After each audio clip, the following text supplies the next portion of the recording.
নমস্কার বন্ধুরা, রান্নাবান্না ছাড়া আজ আবারও একটা ভিন্ন স্বাদের ভিডিও আপনাদের সঙ্গে শেয়ার করতে চলেছি। তো আপনারা যে যেখানে আছেন, ভালো আছেন, সুস্থ আছেন, সেই প্রত্যাশা নিয়ে ওল্ড অ্যান্ড নিউ কুইজিনে আপনাদের প্রত্যেককে স্বাগত জানাচ্ছি। বন্ধুরা, বর্তমান সময় থেকে কিছু বছর পেছনে ফিরে যাই। আমাদের মা, মাসি, জেঠি, কাকি এরা তখনকার দিনে যারা সংসার করতেন, নিজে হাতে তাদের সংসারের কাজ করতেন, তো তখনকার সময়ে তারা খড়, নারকেলের ছোবড়া, মাটি, বালি, ছাই এই সব ব্যবহার করে পুকুর ঘাটে বসে কিংবা কলতলায় বসে গল্প করতেন আর পাশাপাশি থালা বাসন ঘষে ঘষে মেজে পরিষ্কার করতেন। বন্ধুরা, এখন আর সেই দৃশ্য খুব একটা দেখা যায় না। গ্রামে হয়তোবা এখনও কোথাও কোথাও এইভাবে এখনও থালা বাসন মাজা হয়ে থাকতে পারে, আমার ঠিক জানা নেই বন্ধুরা। তবে শহরে এই পদ্ধতি অবলম্বন করে এখন আর কেউই থালা বাসন মাজেন না।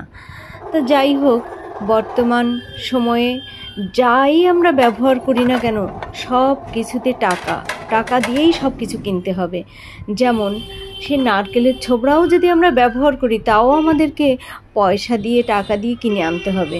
বন্ধুরা, বর্তমান সময়ে আমরা যেসব উপকরণ দিয়ে থালা বাসন মাজি, তো আমি সে সব কিছুই রাখবো, কিন্তু তার পাশাপাশি আরেকটা উপকরণ আমি আপনাদের দেখাবো, আর সেটা দিয়েই আমি আজকে থালা বাসন মাজবো আর আপনাদের সঙ্গে শেয়ার করব বন্ধুরা। তবে বলে রাখি, আমি প্রায় 8 থেকে 10 মাস হবে আমি এভাবেই থালা বাসন মেজে চলেছি। মাঝে মাঝে মনে হয়েছে আপনাদের সঙ্গে শেয়ার করি বিষয়টা, কিন্তু আর হয়ে ওঠেনি।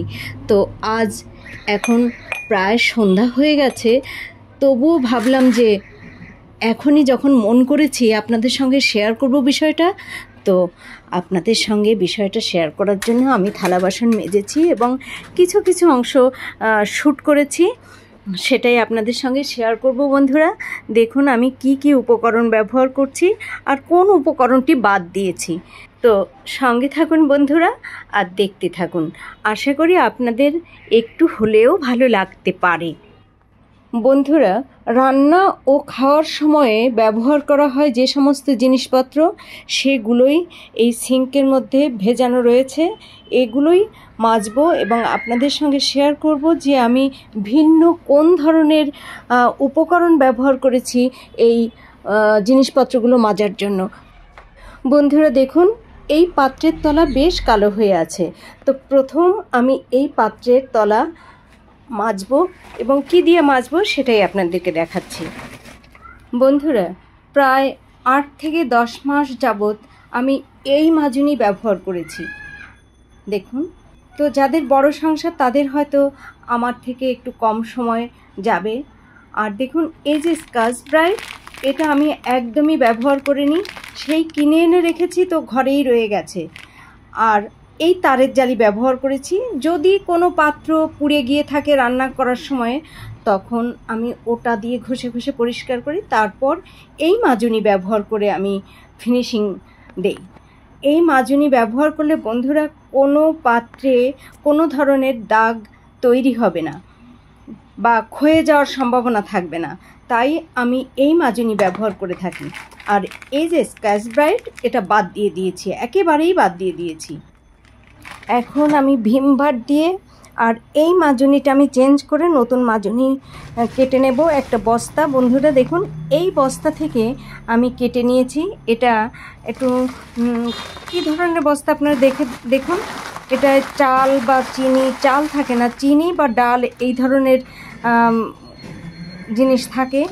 এগুলো গ্রোসারি শপে পাওয়া যায়, একটু নরম ধরনের, তবে চালের বস্তা নয়, চালের বস্তার মতোই কিন্তু একটু নরম গোছের। দেখুন আমি এখান থেকে কেটে নিচ্ছি, আর এটা দিয়েই আমি আমার এই সমস্ত থালা বাসন বা যা যা আছে এই সিঙ্কের মধ্যে সবই মেজে নেব আর আপনাদের সঙ্গে শেয়ার করব। সঙ্গে থাকুন প্লিজ।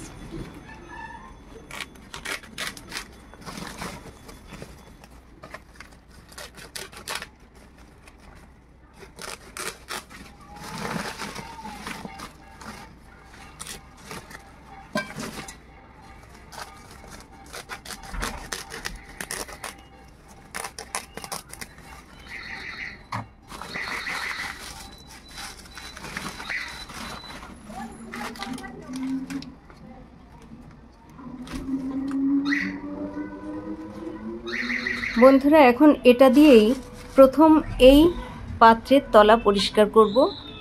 তার জন্য এই বস্তার সঙ্গে একটু ভিম বার নিয়ে নেব এবং ঘষে ঘষে এর দাগ তুলে ফেলব।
বন্ধুরা, আমি খুব বেশি কথা বলবো না, আপনারা শুধু দেখুন কেমন পরিষ্কার হয়েছে।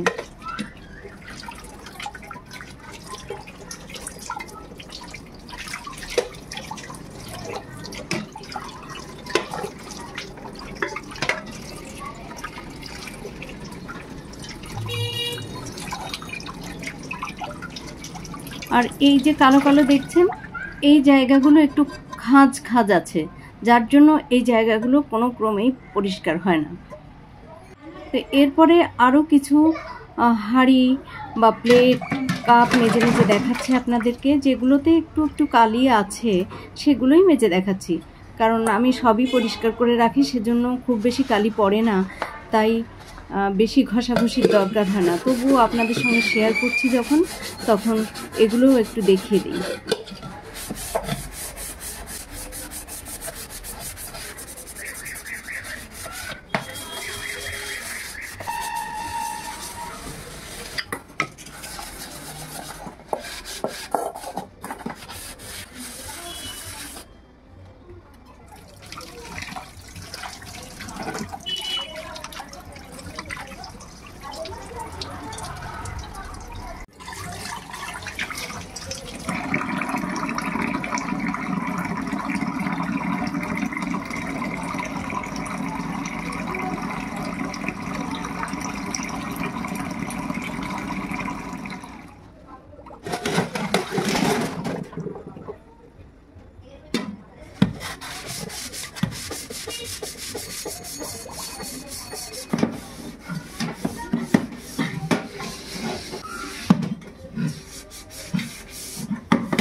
বন্ধুরা দেখুন, এই হাঁড়িটাও আমি একইভাবে মেজে পরিষ্কার করে নিলাম। এবার কয়েকটা স্টিলের পাত্র মেজে নিচ্ছি।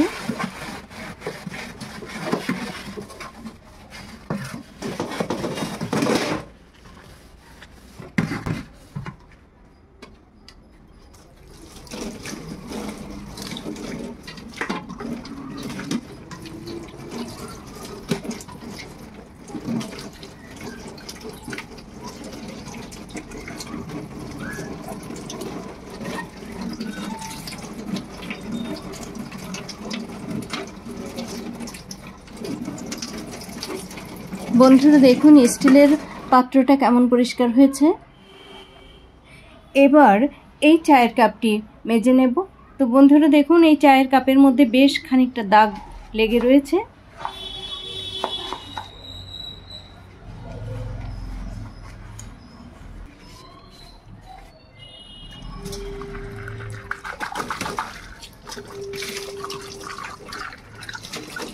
দেখুন এই কাপটাও খুব ভালো মতো পরিষ্কার হয়ে গেছে।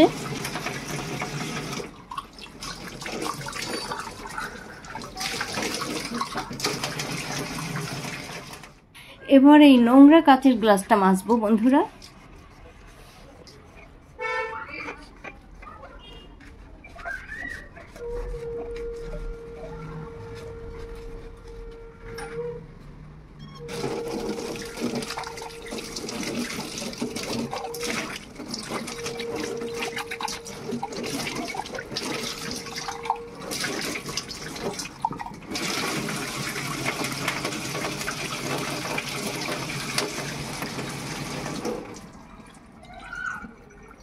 কাঁচের গ্লাসটাও বন্ধুরা দেখুন কত সুন্দর পরিষ্কার হয়েছে। একইভাবে এই প্লেটটাও মেজে নিচ্ছি বন্ধুরা।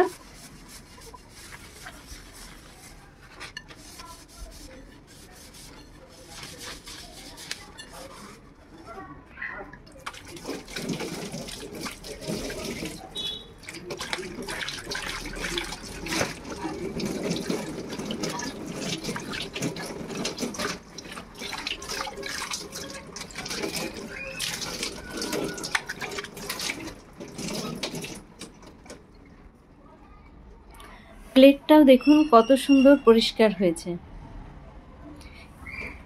তবে বন্ধুরা মজার ব্যাপার হচ্ছে এই মাজনি দিয়ে মাজলে কোনো থালা বাসন গ্লাস যাই মাজি না কেন কোনো ধরনের দাগ পড়বে না বন্ধুরা। এই সিঙ্কে থাকা সমস্ত থালা বাসন গ্লাস কাপ চামচ খুন্তি যা যা আছে সব আমি মেজে নেব এবং পরিশেষে আপনাদের সঙ্গে শেয়ার করব। ততক্ষণ সঙ্গে থাকুন, ছেড়ে যাবেন না প্লিজ।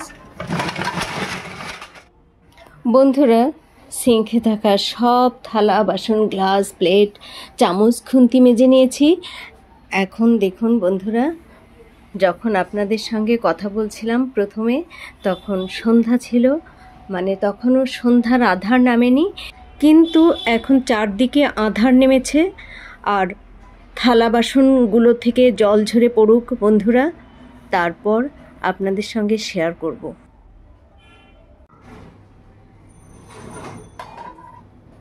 বন্ধুরা আমি আমার এই নতুন মাজনিটি ব্যবহার করে যে জিনিসপত্রগুলো মেজেছি সেগুলো আপনাদের সামনে উপস্থাপন করছি। আপনারা একটু ভালো করে দেখুন যে এই মাজনি ব্যবহারের পর আমি যে জিনিসপত্রগুলো মেজেছি তা ঠিকমতো পরিষ্কার পরিচ্ছন্ন হয়েছে কিনা।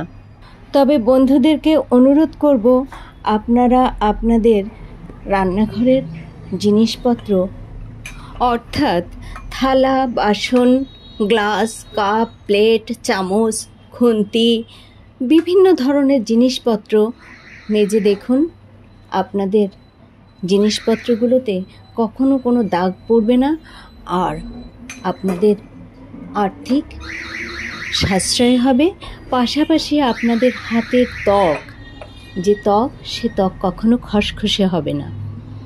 তো বন্ধুরা আমার এই মাজনির উপযোগিতা আপনাদের কাছে কতটুকু গ্রহণযোগ্যতা পাবে আমি ঠিক জানি না, তবে যদি আপনাদের ভালো লেগে থাকে তাহলে আমার কমেন্টে জানাবেন, আর ভালো না লাগলেও কমেন্টে জানাবেন প্লিজ।